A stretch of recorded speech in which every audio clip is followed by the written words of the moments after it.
Assalamualaikum warahmatullahi wabarakatuh. Alhamdulillahirabbil alamin. Asyhadu an la ilaha illallah, asyhadu anna Muhammadan abduhu wa rasuluh. Nanda sekalian, pada kesempatan ini sebagai pengganti kuliah kemarin di mana kita tidak sempat melakukan perkuliahan disebabkan karena ada kegiatan di kampus kita, yaitu launching penerimaan PMB untuk tahun ajaran 2026-2027. Karena itu pada kesempatan ini saya akan mengganti dengan video perkuliahan atau video pembelajaran.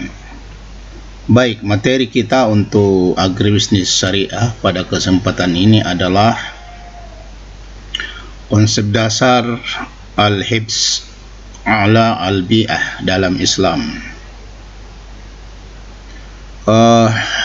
Al-hibs ala al-bi'ah itu berarti menjaga lingkungan. Saya ulangi, al-hibs al-bi'ah berarti menjaga lingkungan, yang merupakan bahagian dari maqasid asy-syariah atau merupakan tujuan dari syariat Islam. Khususnya hibs al-bi'ah, yaitu menjaga lingkungan, sesungguhnya itu adalah turunan dari hibs al-nafs, menjaga jiwa, dan hibs al-nas, menjaga keturunan. Kenapa? Oleh karena dengan menjaga lingkungan atau lingkungan kita terjaga, di mana merupakan tempat hidup, habitat kita, maka berarti insya Allah kalau lingkungan itu terjaga, maka itu berarti juga sekaligus menjaga jiwa dari manusia itu. Sebab dengan lingkungan yang terpelihara, maka lingkungan akan memberikan rasa aman kepada kita yang hidup di sekitarnya. Begitu pula hibs al-nas atau menjaga keturunan. Sebab dengan jiwa terjaga, maka manusia insya Allah bisa berkembang biak dengan baik. Nah, di dalam Al-Quran di surah Al-Baqarah di ayat 205, Allah Subhanahu wa Ta'ala menyampaikan kepada kita, wa iza tawalla sa'a fil ardi liyufsida fiha wa yuhlikal harsa wan nasla wallahu la yuhibbul fasad. Dan apabila ia berpaling dari kamu, ia berjalan di bumi untuk mengadakan kerusakan padanya dan merusak tanaman dan keturunan, dan Allah tidak menyukai kerusakan. Jadi jelas ayat ini menjelaskan kepada kita bahwa ada di antara manusia di atas muka bumi ini itu melakukan kerusakan di bumi ini, dan mereka merusak tanaman, begitu pula keturunan. Dan orang yang melakukan seperti ini, itu kata Allah, wallahu la yuhibbul fasad, Allah tidak menyukai orang-orang yang membuat kerusakan. Kemudian di ayat lain Allah mempertegas bagaimana orang-orang itu melakukan kerusakan terhadap alam ini. Ya, sebagaimana Allah tegaskan di surah Ar-Rum di ayat 41, Allah Subhanahu wa Ta'ala menyampaikan, daharal fasadu fil bahri wal bahri bima kasabat aydin nas liyudhikahum ba'dalladzi amilu la'allahum yarji'un. Jadi Allah menjelaskan bahwa telah tampak kerusakan di darat dan di laut, itu disebabkan karena perbuatan dari tangan manusia. Jadi Allah menghendaki agar mereka merasakan sebahagian dari akibat perbuatan mereka, agar mereka kembali ke jalan yang benar. Kemudian, saking pentingnya kita ini menjaga tanaman, menjaga lingkungan, sampai-sampai Allah Subhanahu wa Ta'ala menyampaikan melalui nabinya dalam sebuah hadis yang diriwayatkan oleh Muslim. Beliau bersabda, "Ma min muslimin yagorisu garsan aw yazra'u zar'a fayakulu minhu tayran aw insanun aw bahimatun illa kana lahu bihi sadaqah." Tidaklah seorang muslim menanam pohon atau tanaman, lalu burung, manusia atau hewan memakannya, kecuali itu menjadi sedekah baginya.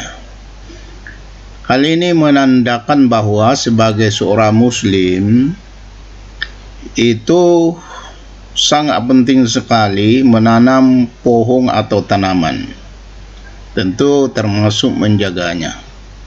Kalau misalnya kita menanam pohon atau tanaman, kemudian ya katakanlah pohon buah, apakah mangga, apakah rambutan, pepaya dan sebagainya, lalu kemudian dimakan oleh burung, dimakan oleh manusia atau mungkin hewan memakannya, maka bagi seorang yang menanam itu menjadi sedekah baginya.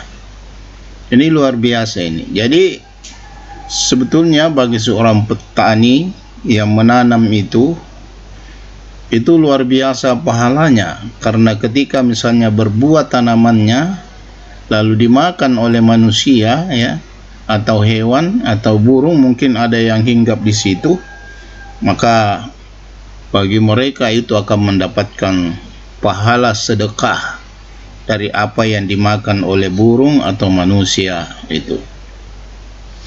Kemudian di samping itu, dalam Islam kita dilarang berbuat israf atau pemborosan.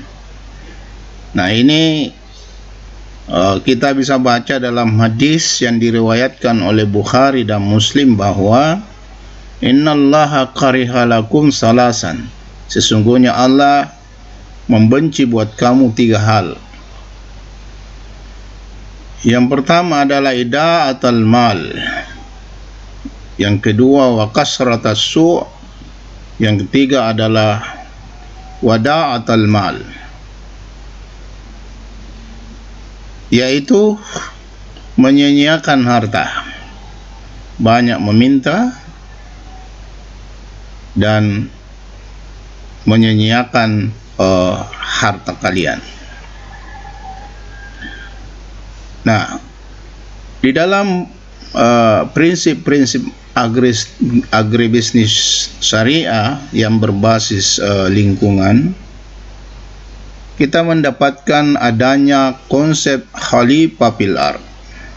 Jadi manusia sebagai khalifah itu bertanggung jawab memakmurkan bumi, atau istikhlaf, dengan tanpa melakukan eksploitasi yang berlebihan. Yang kedua, larangan melakukan iflas atau perusakan beserta israf atau pemborosan.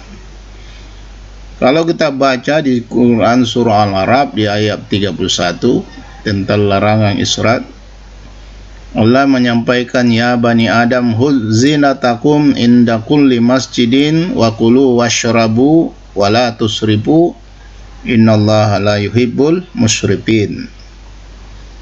Wahai anak cucu Adam, pakailah pakaianmu yang indah pada setiap memasuki masjid, dan makan serta minumlah, tetapi jangan berlebih-lebihan. Sungguhnya dia tidak menyukai orang-orang yang berlebihan. Jadi di dalam mengelola alam ini, kita dilarang melakukan penrusakan. Begitu pula apabila sudah ada hasil yang kita dapatkan, itu dilarang melakukan pemborosan. Artinya, terkadang kita mengambil sesuatu tetapi kemudian itu kita tidak manfaatkan, atau sesungguhnya barang itu kita tidak manfaatkan tetapi kita masih mengambilnya dari alam ini. Itu namanya israf atau pemborosan. Kemudian di dalam Al-Quran di surah Al-Isra di ayat 27 itu menyampaikan bahwa orang yang sering berbuat boros itu berteman atau bersaudara dengan setan.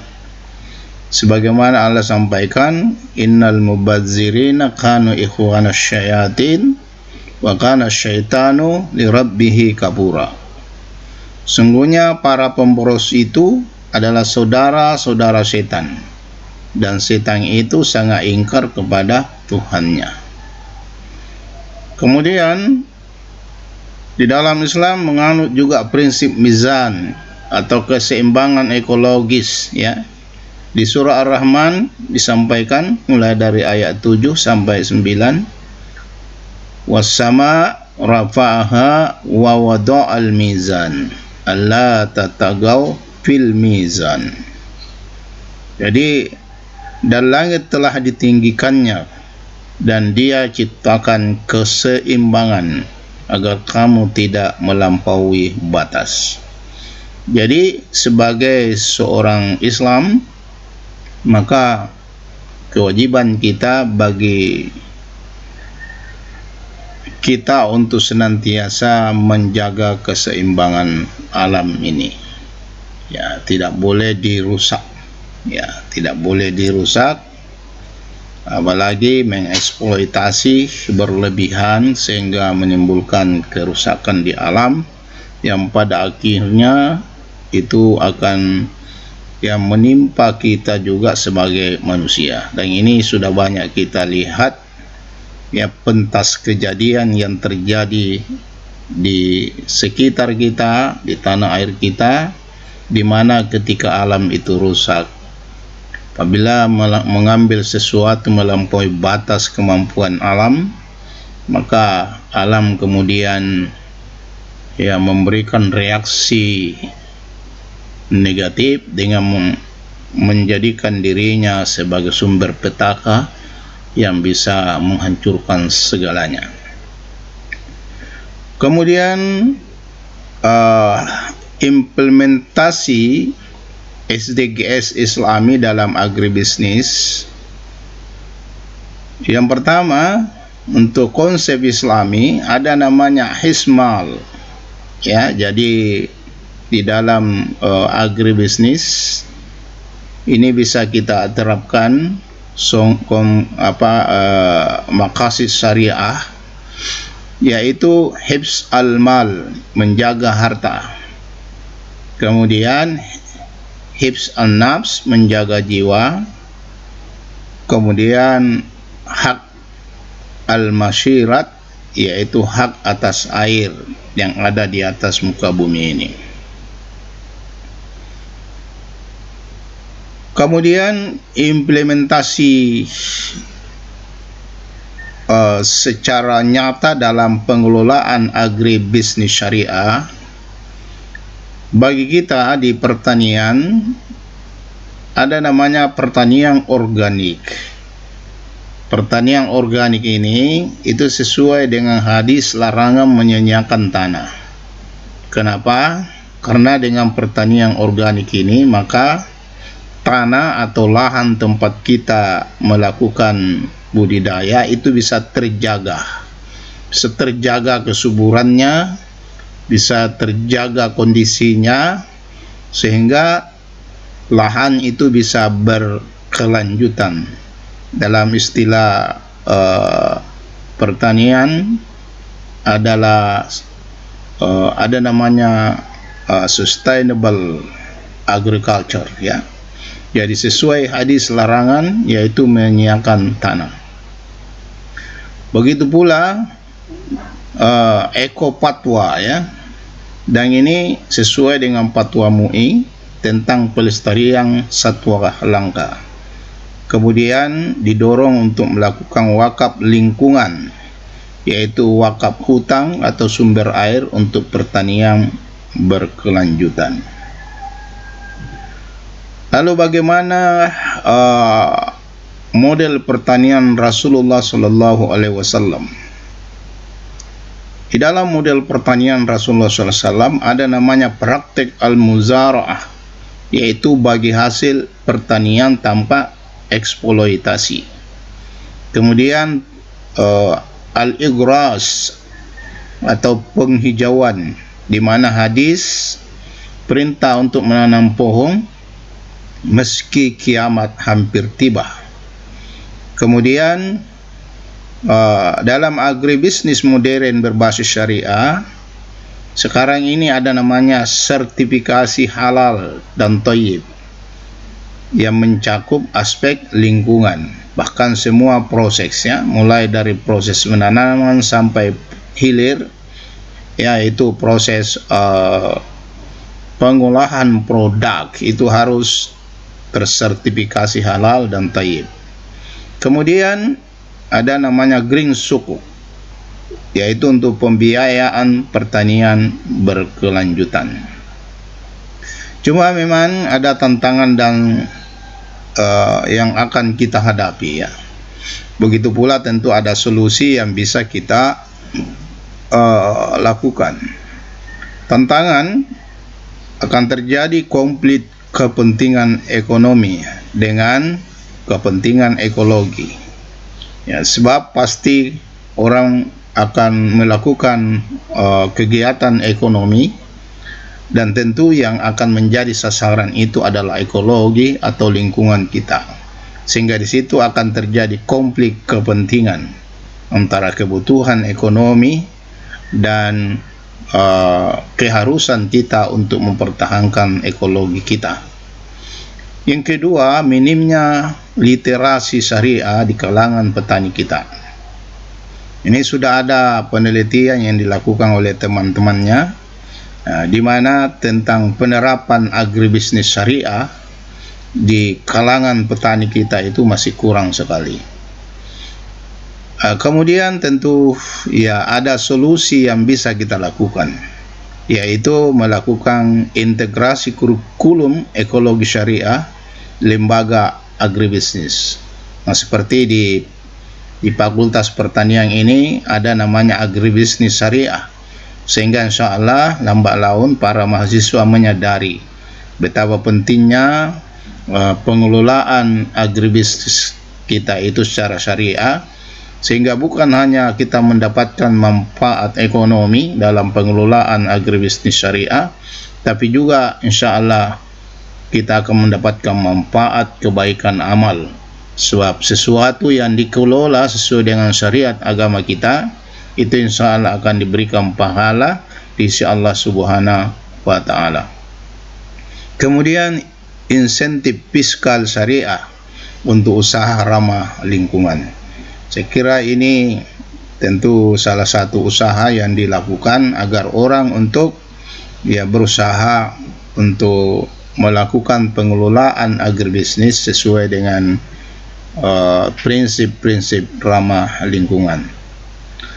Saya kira demikian. Saya ingin menutup dengan rangkuman bahwa Islam menekankan keseimbangan atau mizan antara pemanfaatan sumber daya dan pelestarian alam kita.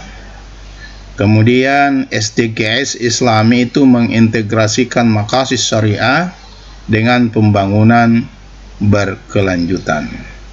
Kemudian agribisnis syariah adalah solusi etis bagi krisis pangan dan lingkungan. Saya kira demikian.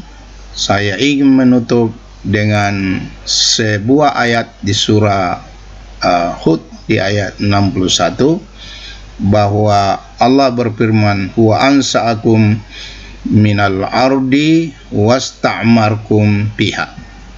Jadi dia atau Allah telah menciptakan kamu dari bumi dan menjadikan kamu pemakmurnya. Ingat, kita diciptakan dari bumi, maka sebagai balasannya mari kita memakmurkan bumi ini. Saya kira demikian. Nasrum minallahi wa fathul qarib wa basyiril mu'minin. Assalamualaikum warahmatullahi wabarakatuh.